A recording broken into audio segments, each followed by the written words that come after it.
Selling your car to Carvana is as easy as... As easy as pie? Sure. All you have to do is enter your license plate or VIN. As easy as a stroll in the park. Okay, then just answer a few questions and you'll get a real offer in seconds. As easy as singing. Why not? Schedule a pickup or drop-off and Carvana will pay you that amount right on the spot. As easy as playing guitar. Actually, I find that kind of difficult. But selling your car to Carvana is as easy as... Can be. Visit Carvana.com or download the app to get an instant offer today. They say you have 3 names. The one you inherit from your family. The one your parents gave you. And the one you make for yourself. So create the brand of you. Find the job you've always dreamed of and make it yours by going to Irish Jobs, Ireland's online recruitment platform. Take control of your career. Visit irishjobs.ie and move up to the next level you. Irish Jobs. Make a name for yourself.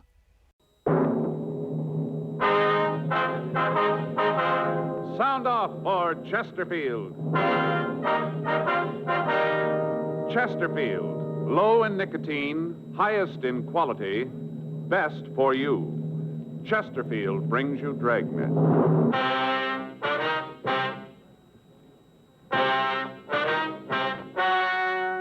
Ladies and gentlemen, the story you are about to hear is true. The names have been changed to protect the innocent.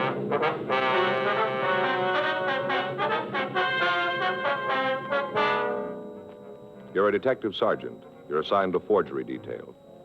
For the past 6 years, a forger has been working in your city. The victims describe the suspect as a woman. Her M.O. is simple, but it continues to work. Your job, stop her.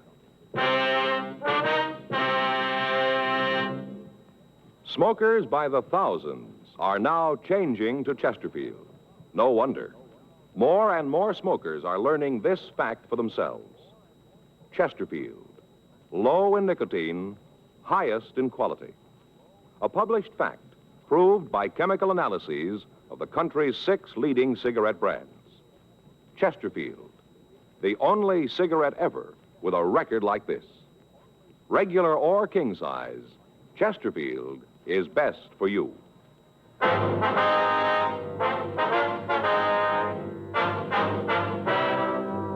Dragnet, the documented drama of an actual crime. For the next 30 minutes, in cooperation with the Los Angeles Police Department, you will travel step by step on the side of the law through an actual case transcribed from official police files. From beginning to end, from crime to punishment, Dragnet is the story of your police force in action.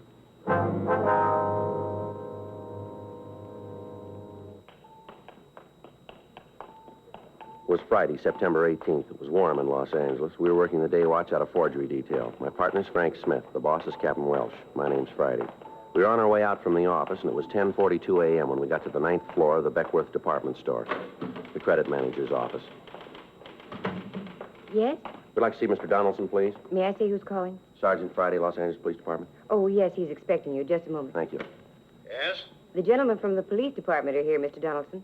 Send them in, please. Yes, sir. You want to go right in? That's the door. Thank you very much. Come on in, gentlemen. Thank you. Mr. Donaldson? Yes? I'm Sergeant Friday. This is my partner, Frank Smith. How do you do? How you do, sir? Sit down. Thank you very much, sir. Now, do you want to tell us what this is all about? Well, it's the little mother again. I've got the receipts here on the desk.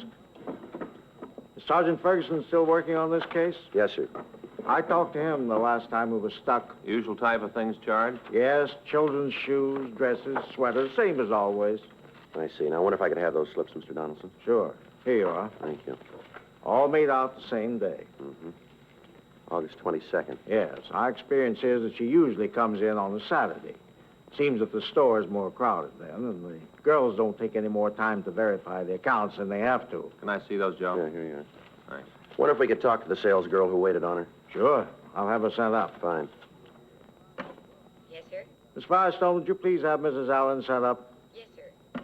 I notice here the only items charged not for children is a woman's slip. Yes, we've had a couple of them in the past, pieces of women's clothing. I talked to Sergeant Ferguson about it when he was here. Mm-hmm. Did you get the bulletin we sent out this month? Beg pardon? The bulletin, giving the woman's description, samples of her handwriting. Did you get it? Yes, sir, we did. You've got to understand, Sergeant. This is one of the biggest stores in the city. We do a lot of business. It'll be almost impossible to alert all of the sales girls to watch for the woman. Yes, sir, we understand that, but was the description sent to the children's department? It was. It didn't do any good, though. If the woman charged large amounts, it might be easier. But look at the sales slips yourself. $4 shoes, $3 dresses. Nothing to make a charge like that stand out. We make sure that there's an account in the name and then let it go. Don't you use the charge plate system?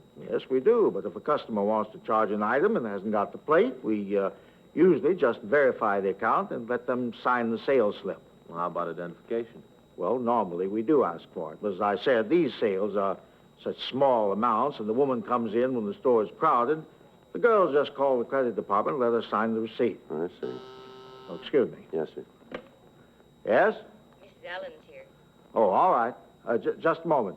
Yes, sir. The woman who waited on her is out in the office. Do you want to talk to her in here? Well, we don't want to take up any more of your time, sir. We can see her out there. All right. If there's anything else you need, I'll be here. Yes, sir. Oh, officer, Yes, sir. you know, I feel a little funny about this thing. Why is that, sir? Well, the things she's charged. What's that? Things she's taken, they were almost all kids' clothes. Doesn't seem to be interested in anything else. Total amounts of the articles she's taken don't add up to much. It's the principle of the thing more than the value. It just seems that the only thing she's interested in is the children. And it feels a little funny to call the police about a person like that. Yes, sir, we understand. We've got a lot of this going on, but the others, they take things for themselves. Luxuries, you know, expensive items. But she doesn't, just for the kids. She doesn't seem to be at all interested in herself. Well, we are. Yes, well, I suppose so. Well, I'll be here if you need anything more. Thank you, Mr. Donaldson. Thanks very much. We'll be in touch with you. You'll bring the sales slips back, won't you? Yes, sir, as soon as we've had the chance to photograph them. Well, I hope you can do something about it. Yes, sir, so do we. Thank you very much. Anything you need, you let me know. Yes, sir, thank you. Just a moment. Mrs. Allen? Yes? These are the police officers. How you doing, ma'am? I'm Sergeant Friday. This is my partner, Frank Smith. Hello. How do you do, Miss Allen? You want to sit down over here, please? Yes, all right. I feel just terrible about this. Ma'am? All this forgery thing. Now, you waited on the woman, did you? Yes, at least in the little girls' department. Uh-huh. What if you could describe her for us? Well, she was a little woman. I'd say a 10. How's that again, ma'am? A size 10. Oh. 5'1", about 105 pounds. Cute as a button. Mm-hmm. Did she have the children with her? No, she didn't. I thought it was a little funny at the time, but as I say, we were so busy with the school rush that afternoon that none of us girls had a chance to really think about anything. Yes, ma'am. What color hair did she have? Kind of sandy color. Guess you'd call it a blonde. Wore it up in a bun. Back here, Yes, ma'am. The other girls noticed it. Long. Looked nice. Different than all the other short haircuts. Kind of old-fashioned and homey. Yes, ma'am. How was she dressed? Not very well. Had a little blue hat, dark coat, cloth coat. Collar came up like this, Slash pockets. Nice, but not expensive. I say, ma'am, now, would you know her if you saw her again? Oh, my, yes, sure would. Well, we'd like you to come over to our office and look at some pictures, if you would. All right. I'll have to talk to the floor manager. We'll take care of that, Miss Allen. All right. You think that you might have a picture of her? We don't know. I kind of hope not. Ma'am? I hope you don't have a picture. I guess it's a little sinful to even think of it, but she had a reason for what she did. I'm sure of it. Why do you say that, Mrs. Allen? Officer, I've been selling for a long time. I met a lot of people in that time.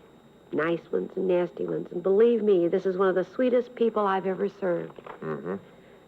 I understand that you call her the Little Mother. Is that right? Well, we don't, ma'am. That's what the newspapers call her. Well, it fits her to a T. Right to a T. Where she bustled around those dresses, looking, testing. She was just like a mother hen trying to find something for her brood. Little doll, cute as a button. She just got to have a reason for what she's doing. Sergeant Friday? Yes, Mr. Donaldson? I'm glad I caught you. I think we've got it. Sir? The little mother. She's downstairs now.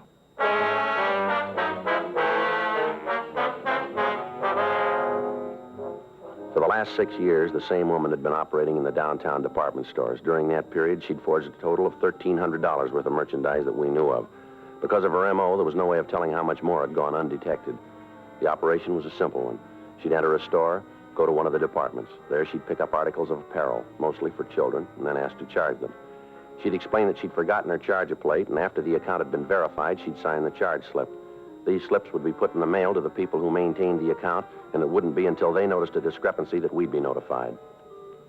Usually a month would pass between the time the clothing was taken and we were told of it. In the 6 years that the Little Mother, as the newspapers had dubbed her, had been operating, almost every team of detectives in the forgery detail had worked on the case. Statements from salesgirls who'd waited on her were taken. Photostats of the sales slips were made. Witnesses were interrogated. And then when the sum total of actual physical evidence was weighed and sifted, there was no lead to the identity of the forger. The police department had gotten out printed bulletins and copies of composite drawings of the suspect, and these had been distributed to all department stores in the area. But because of the suspect's appearance and the way she operated, none of the victims became suspicious in time to notify us. The Department Stores Protective League was working with us, but they met with the same dead ends that we'd found. Meanwhile, the evidence continued to pile up. The operation continued to work. When the manager of Beckworth's department store told us that the suspect was in the store, Frank and I were able to come up with the first concrete lead we'd had since we'd been working on the case. In the company of the manager and the saleswoman, Mrs. Myra Allen, Frank and I went down to the boys' department where the suspect was reported to be. Down this way. Yes, sir. The girl said she was over by boys' suits. I hope they were able to hold her. Mm-hmm. Just a minute. Yes, sir. I know I don't have to tell you, gentlemen, about the store's liability in a situation like this. No, sir. Now, I'm sure it's her, but it could be very embarrassing and expensive to the store if we made a mistake. All right, sir, we understand. Good. Over here. All right. Mr. Donaldson? Mr. Donaldson? Yes, Miss Franklin. Where is she? It's not my fault. You've got to believe that. What's the matter, miss? Don't tell me you stopped the wrong person. You caused trouble with an innocent party and she could sue the store. I'm sorry, Mr. Donaldson. Where's the woman, miss? That's what I'm trying to tell you. Yes, ma'am? She wouldn't wait.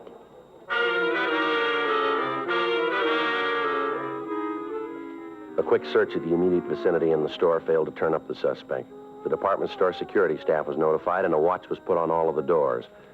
The credit department was notified, and they took action. We checked with the elevator operators. We found one that told us she'd seen a woman who answered the description get in her car. She explained that the woman seemed to be in a hurry and had left the elevator as soon as it had reached the main floor. A further check of the store netted us nothing. The suspect had escaped. In the downtown crowds, it would have been almost impossible to try to find her on the streets. However, an additional broadcast carrying a complete description of the clothing she was wearing was gotten out to all cars in the area. The first good chance we'd had for apprehending her was gone. We had to go back to the legwork and the waiting. 3 months passed. During that time, Frank and I cleaned up a series of counterfeit payroll check cashings. Another 30 days went by without activity for the Little Mother. There were 4 new sales slips added to the file, but when the leads resulting from these were checked out, we were no closer to her than we'd been 6 years before. Thursday, December 17th, 12:55 p.m. I checked into the office. Joe, that you? Yeah. What do you got? Oh, just talked to Skipper. Yeah? Got a couple of more beefs about the Little Mother. When did they come in? This morning. Where are they? Don Myers got him. He's checking the handwriting. Well, how about the names she used? Wait a minute. I got him here in my book. There they are. Mrs. Norris Farrow, Mrs. James Slagle, I guess it is, and Mrs. Ross Neiman. I called the stores and got the information on these people. Did you talk to them? Yeah. Asked all the routine stuff. None of them can think of any friends who match the description. How about the things she charged? Anything there? No. Usual items. Let's see. 2 pair of Levi's for kids, 1 child's cotton dress. There is one thing different. What's that? Well, I checked the sizes of the clothes. The last bunch of sales slips we had, the dresses were for a 10-year-old. Yeah? This time, she bought them for a 12-year-old. Kids are getting bigger, Joe. Well, that's a big help. All we got to do is look for a couple of kids that are growing. Well, I was just trying to help, Joe. No, I mean, there just doesn't seem to be anywhere to go. All the time we've put in, all the people we've talked to, all we got for it is a file drawer all to ourselves on the thing. I get it. Forgery, Friday. Who? Yes, ma'am. Mm-hmm. Yes, ma'am. I remember. Where is she now? I see. Yeah, we can be right over. Yes, ma'am. Bye. Bye. Oh, we got it. What do you mean? That was Mrs. Allen. Remember the sales lady over at Beckworth's? Oh, yeah, I think I do. What'd she have to say? Told me she's having lunch in a restaurant at the corner of Jackson and Hill. Yeah? Our suspect's sitting next to her.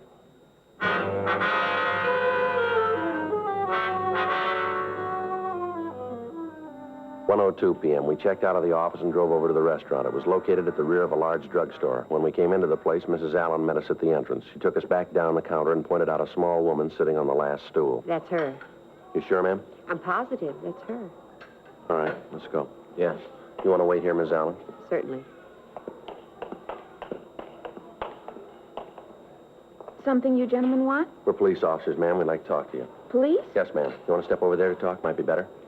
Well, if you want to say anything to me, you can say it right here. I haven't done anything wrong. Wonder if we could see your identification. Why? Your identification, ma'am. Could we see it?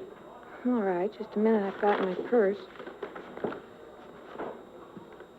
Getting terrible. I don't know what you officers are trying to find out, but I'm going to tell you right now, if you can't prove you've got a reason for making me do this, you're in trouble. We're not making you do anything, ma'am. We don't want to cause you any embarrassment. A funny way of showing it. I want to tell you that my husband knows people in this town. When he hears about this... Oh, here you are. Here's my driver's license. Would you take it out of your wallet, please? Here. Mrs. Evelyn Nelson? And that's who I am. This your present address? No, it isn't. We moved a few months ago, but I haven't had a chance to have it changed. Is that all you want? No, Miss Nelson, it isn't. I wonder if we could talk to you in our office. Why? I always thought you had to arrest people before you could order them around. We're asking you to come over to the City Hall with us, if you will, ma'am. There are a few things we'd like to check out. What things? Wonder if I could see what you've got in the bags here. What are you looking for? Would you mind if we took a look? Well, they're just some clothes for my children. Nothing in there to interest you. Well, then it wouldn't hurt if we looked, would it? Go ahead. You won't find anything. You want to take a couple of these, Frank? Yeah, I got it.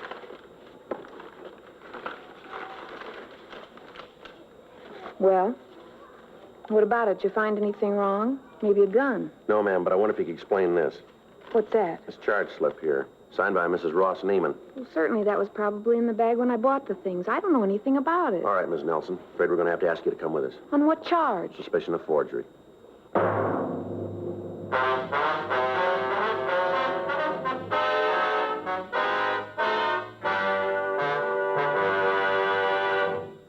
You are listening to Dragnet, the authentic story of your police force in action. At cigarette dealers, in vending machines, at supermarkets and stores coast to coast. Chesterfield, please. Smokers by the thousands. Yes, smokers by the thousands are now changing to Chesterfield. The only cigarette ever to give you... One, proof of low nicotine, highest quality. Chemical analyses of the country's 6 leading brands confirm that. 2, the only cigarette ever to give you this proven record with smokers. Again and again, over a full year and 1/2, a group of Chesterfield smokers have been given thorough medical examinations. The doctor's reports are a matter of record. No adverse effects to the nose, throat, and sinuses from smoking Chesterfield. A responsible independent research laboratory supervises this continuing program. Chesterfield, the only cigarette ever with a record like this.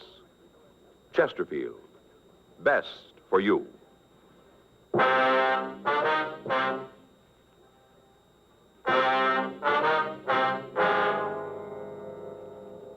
We returned the suspect to the City Hall for questioning. While Frank checked her name through the files, I tried to get her to talk. For 20 minutes, her attitude was one of surprise, and she answered the questions I put to her with indignance. Finally, she lapsed into silence and wouldn't reply at all to further interrogation.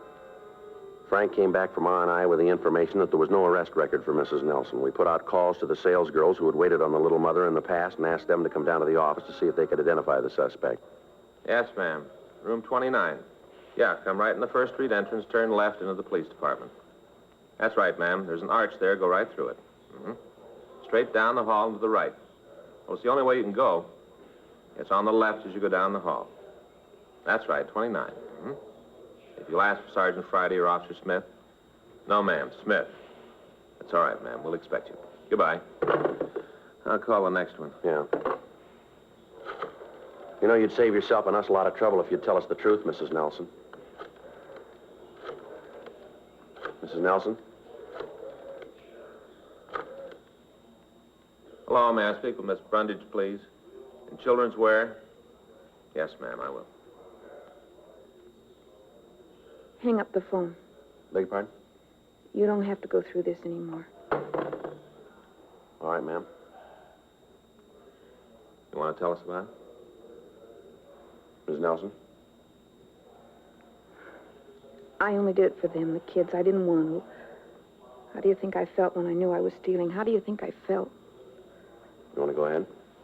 My husband, Paul's a good man. What he's done, he thinks is right. I can't quarrel with him. But he doesn't know, he doesn't understand. It isn't that he doesn't love the kids. He does. He really does. It's just that he doesn't understand. You can see that, can't you? He doesn't understand about them. Do either of you have a handkerchief? I came away this morning without one. Yes, ma'am. Here you are. Thanks. Want to go ahead, please? All his life he's worked, put in long hours without a thought of what he was doing to himself. Every nickel he made was put away so he'd be able to feel secure, so he wouldn't have to worry about anything. It was all right when we first got married. I could understand it then. I went along with what he thought. But the last few years, it's gotten to be an obsession with him. The almighty dollar, that's all that seems important to him. Now, what kind of work does your husband do, Mrs. Nelson? He owns a grocery store. Small place, but it does good, makes a good living. Only we aren't living, we're existing. He gives me $10 a week to run the house and buy clothes for the kids. I've tried, Lord knows I've tried, budget meals, cheap cuts of meat, day-old bread. Any way you spend it, no matter how you figure, $10 just doesn't go very far. Now, Mrs. Nelson, didn't you talk to your husband about it? Didn't you ask him for additional money for the expenses? Yes, I'd ask him, and he'd tell me that I had to make do all the time, make do just a little longer until he had the money in the bank. Then we'd be all right. Only the more it went on, the worse it got. It didn't seem to make any difference how much money we had, how the total in the passbook went up. He wasn't satisfied. Had to be a little more, a little more. I guess I'm feeling sorry for myself, but you see, he could afford to buy the kids decent clothes, at least that. You agree with me, don't you? Well, that's hard to say, ma'am. Not for me. I'll never forget the day when my boy came home crying. Been fighting. One of the other boys at school had said something about the patches on his clothes. Just a little kid, that's all he was, ridiculed by his friends. That's when I made up my mind to do something about it. Does your husband know anything about your activities? No, nothing. How'd you explain the new clothes for the youngster to him? I didn't have to. Last year, he's been working so hard at the store, I hardly ever see him. The kids don't hardly know him. He even spends Sunday at the store dressing the windows. You mean he spends all his time there? Every minute he's not asleep. He let one clerk he had go so he could save the money. Always save the money. It doesn't make any difference who gets hurt. Get that dollar and put it away. That's what counts. Put the dollar away. You know something, officer? What's that, Miss Nelson? I haven't been able to sit down and talk to my husband for 6 weeks. 6 weeks. He gets home at 12:30, 1 o'clock in the morning. He's up and gone at 6:30. Kids are always asking when Daddy's coming home. How do you answer him? How do you make him understand? I can't. I've tried the only way I know how. And I did it so wrong. All right, Miss Nelson. We'll try to work it out. Can I use your phone? I've got to tell the children what to do about dinner. I'll call for you if you like, ma'am. What's the number? Hollywood 98844.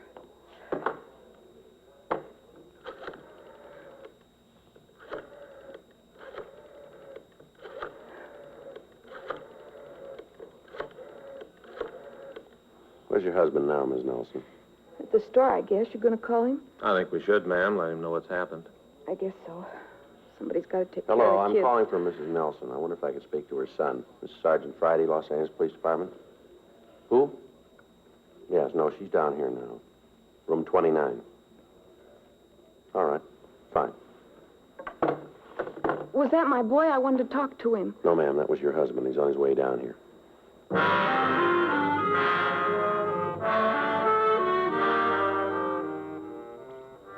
2:14 p.m., Paul Nelson walked into the office. Frank and I took him and his wife to the interrogation room. She'd asked us while we waited for him if we'd let her talk to him for a few minutes alone. We stayed out in the hall, and after a brief wait, Paul Nelson opened the door and asked us to come into the room.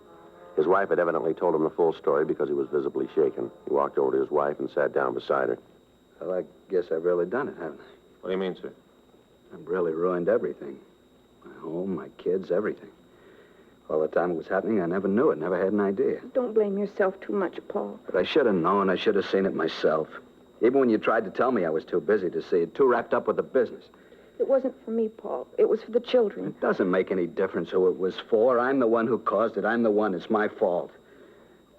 I'm sorry, Evelyn. How can I ever make it up to you? Don't think about that now, Paul. It won't do any good. What's been done can't be changed. How about it, officer? Sir?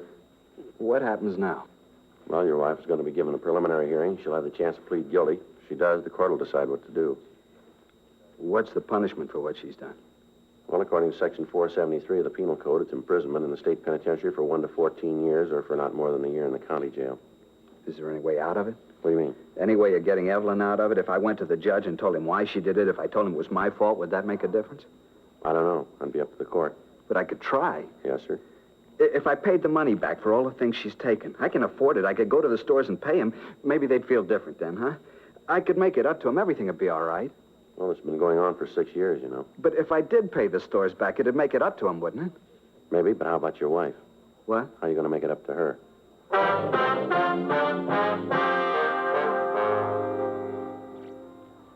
4:30 p.m. The suspect was released on a writ.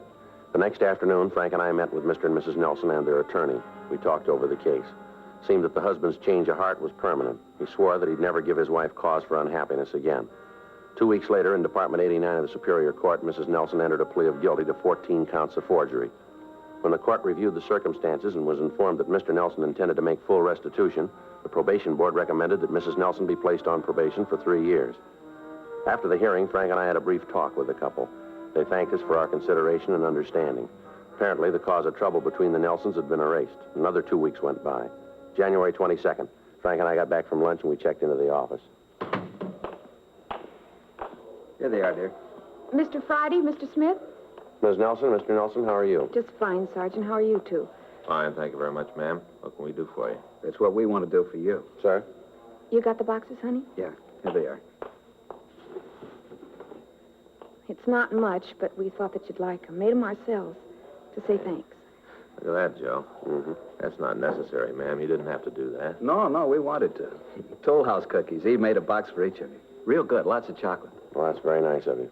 We just hope you'll enjoy them. Yes, ma'am. I'm sure we will. Yes, ma'am. How are things going with you? Oh, just fine. Paul and I have gotten everything straightened out. I help him out at the store now. That way he's got more time to spend with the kids. Things just couldn't be much better. Well, we're glad to hear that. It's a funny thing to say, Mr. Friday, but it's true. The best thing that ever happened to us. What's that, Ms. Nelson? My getting arrested.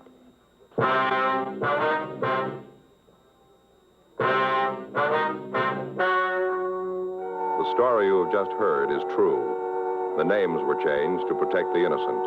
On January 8th, a meeting was held in the county probationer's office in and for the county of Los Angeles, state of California.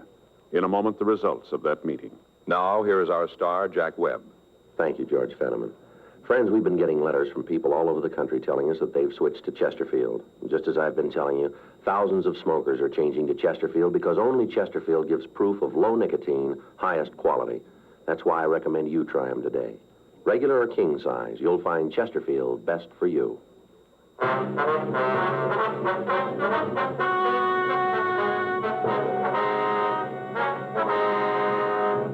At the end of 3 years, Mrs. Evelyn Margaret Nelson had fulfilled the requirements of her probation, and the case was officially marked closed.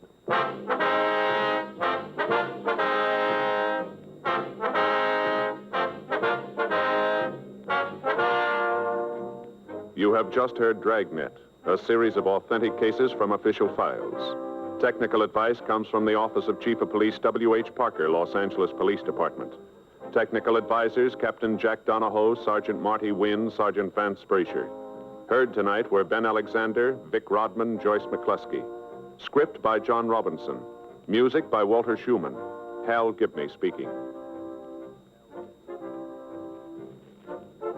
Watch an entirely new Dragnet case history each week on your local NBC television station. Please check your newspaper for the day and time. Chesterfield has brought you Dragnet, transcribed from Los Angeles. Have you tried new cork-tipped Fatima? It's the smooth smoke. Here's why. New Fatima tips of perfect cork, king size for longer filtering, and Fatima quality for a much better flavor and aroma. Remember, Fatima has the tip for your lips. Try new Fatima. See how smooth it is.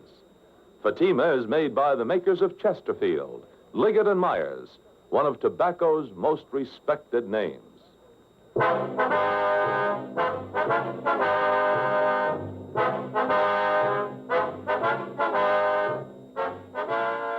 This is the NBC Radio Network.